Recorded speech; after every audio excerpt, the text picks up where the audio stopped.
I grew up in a neighborhood where every lawn stayed neatly trimmed and porch lights flickered off at a respectable hour. By midnight, it felt like the entire town had slipped into a dreamless sleep, leaving folks like me to pace in restless circles, searching for something, anything, to liven things up. I never felt like I fit into that tidy image, no matter how hard my parents tried to rein me in. Everyone else seemed content with the usual routine: school, chores, and weekend get-togethers. But I needed a jolt of excitement, and I usually found it by sneaking out with Jace. Jace and I understood each other in ways no one else seemed to. We were the restless hearts of the block, bonded over whispered plans in back alleys and the thrill of making trouble without getting caught. Other kids might have teased us for our late-night wanderings, but we wore that mockery like a badge of honor. Whenever our friends played it safe at home, we roamed the dark streets, guided by the hollow glow of street lamps and the kind of confidence that only boredom can brew. One evening, we had a different agenda. We were supposed to meet two girls who said they might join us for a walk around the neighborhood. I remember feeling triumphant, standing outside a strip of closed shops, convinced we had a big night ahead. Well, they never showed, and the sharp sting of disappointment left me feeling edgy. That was when Jace leaned in with that crooked grin of his and suggested we hit the old mansion. It was nearly 3 a.m, and I was in no mood to say no. We had joked about the place for ages. Every kid in our suburb had. People said the house was haunted or filled with squatters, but none of that stopped us before. Jace knew my frustration boiled over whenever plans fell through, so his timing was perfect. I wanted to do something, anything, to remind myself that the night wasn't a total bust. We agreed to skip the usual corners of the neighborhood and head straight for the rundown structure sitting beside a massive cemetery. As we walked, I tried to picture how the mansion must have looked decades ago, back when the windows were intact and fresh paint covered its walls. Now, it was just a husk, with shattered glass reflecting streetlights and jagged shards and graffiti sprawled across every brick like neon signatures of those who came before us. I could almost sense the silence pulsing through its halls, that eerie hush broken only by the faint rustling of tree branches in the cemetery beyond. When the house finally loomed before us, my heart drummed an anxious beat. The air was heavy with that musty odor of neglect, and I caught a whiff of something sour as we passed the broken gate. I stopped for a moment, fighting the temptation to turn around and go home. Jace nudged me and handed me a stone. I took it, imagining the satisfying crash of breaking glass.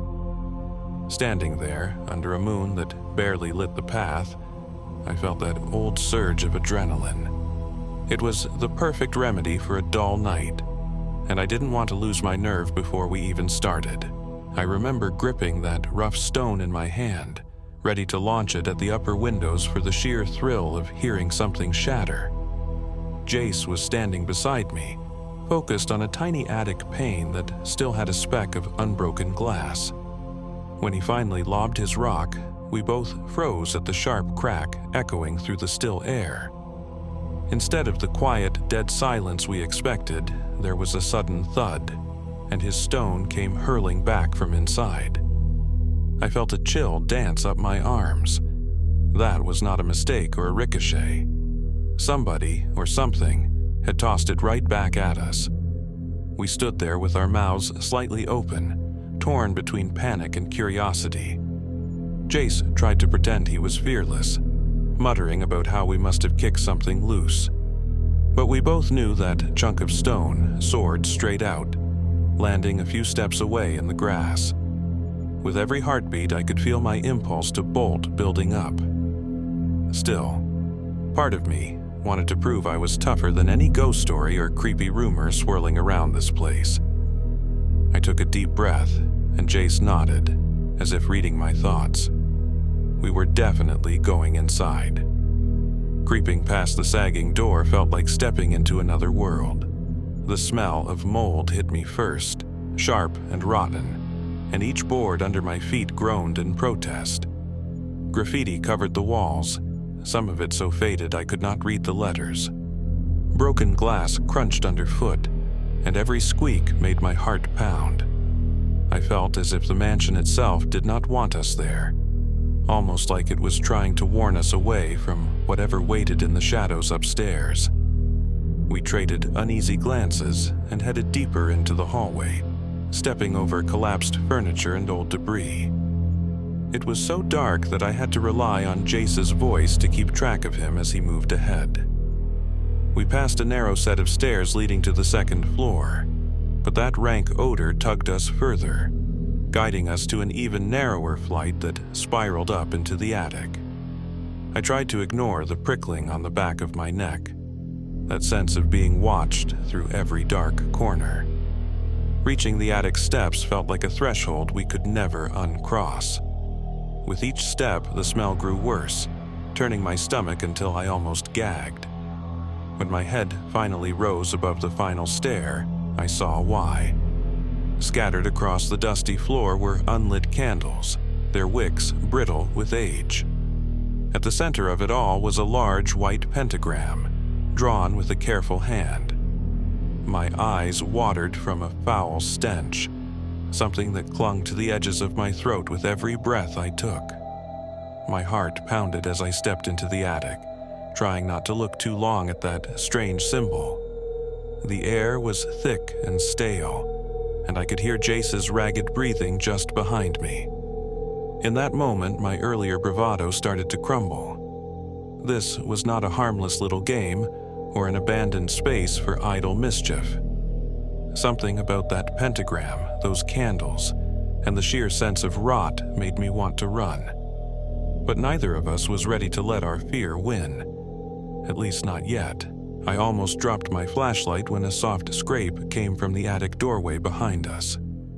My pulse thudded in my ears as Jace and I whipped around, only to see dim silhouettes blocking the narrow exit. Each figure was cloaked from head to toe, with their hoods drawn low enough to hide every feature. They did not speak, but I sensed a cold hostility pressing into the room.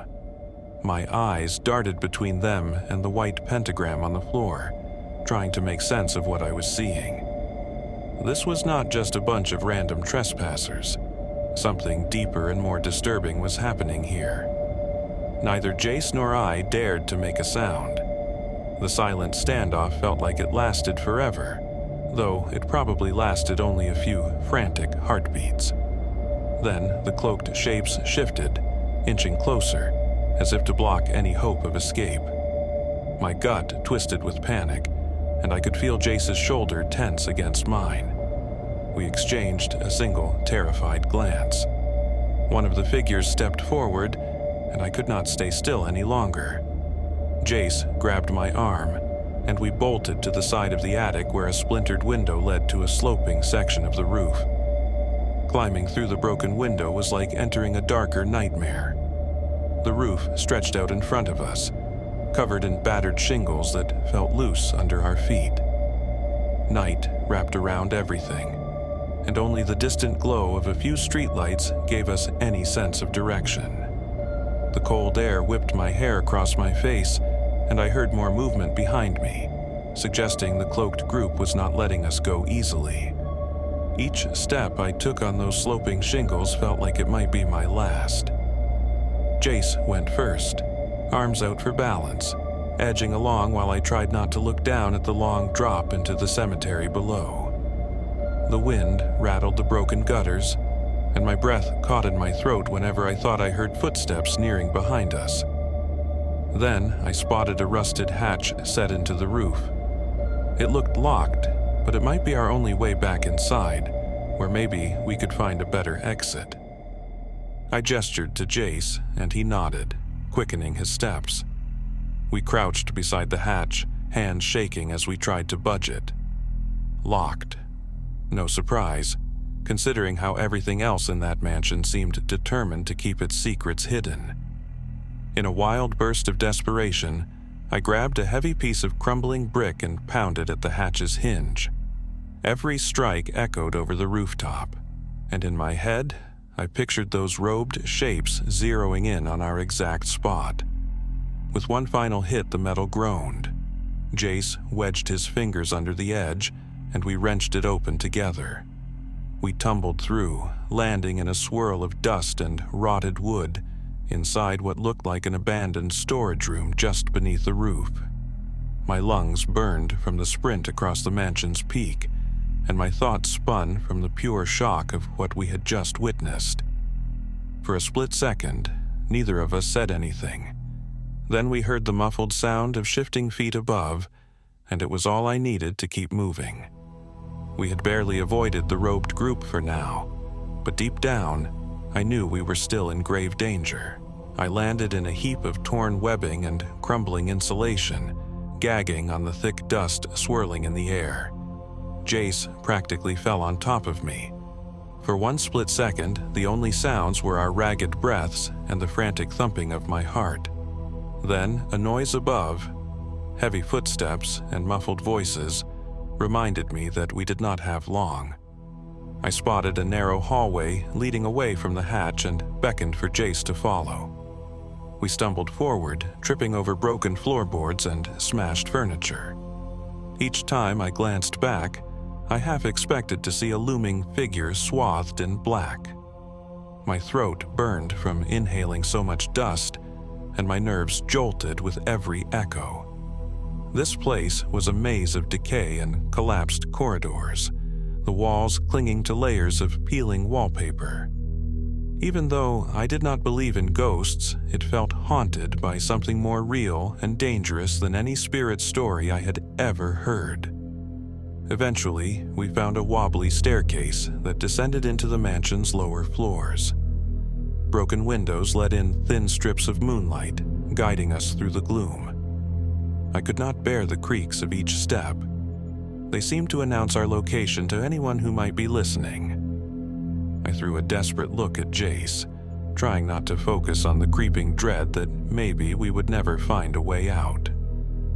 Still, I refused to slow down. Anything was better than staying in that attic or on that roof. When we hit the bottom landing, we came to a corridor I recognized from our earlier exploring. The rotting door at the end led directly outside. We darted through, half expecting it to be locked, but it gave way with a squeal of rusted hinges. The cold night air slammed into me, and for a heart-stopping moment I thought I saw movement among the gravestones near the fence. My instincts screamed to get as far from the mansion as possible, but I could not ignore the fact that open space might also mean we could be easily spotted. Stepping into the cemetery, we crouched behind the closest row of time-worn headstones. It was a terrifying waiting game. The moon cast long shadows across the graves, and every rustle of the wind raised goosebumps on my arms. Once or twice, I glimpsed shifting shapes at the mansion's edge, maybe flashlights or the hooded cult lurking between the tombs. Jace and I crouched low, barely breathing, clutching each other's arms whenever we heard anything too close. Eventually, the lights receded, and the grounds fell silent again. That was our chance to leave. We snuck past the final stretch of headstones, hearts hammering with every step, until we found the break in the fence leading back into the neighborhood. Slipping through that gap felt like emerging from a nightmare. Even though I was relieved to be free, a haunting sense of what we had witnessed clung to me. Jace wore the same spooked expression, and we walked home without a word. Our night began as a bored teenager's stunt, but it ended with the ugly truth that lurking behind the cracked windows and musty halls of that suburban mansion was a far darker reality than we had ever imagined.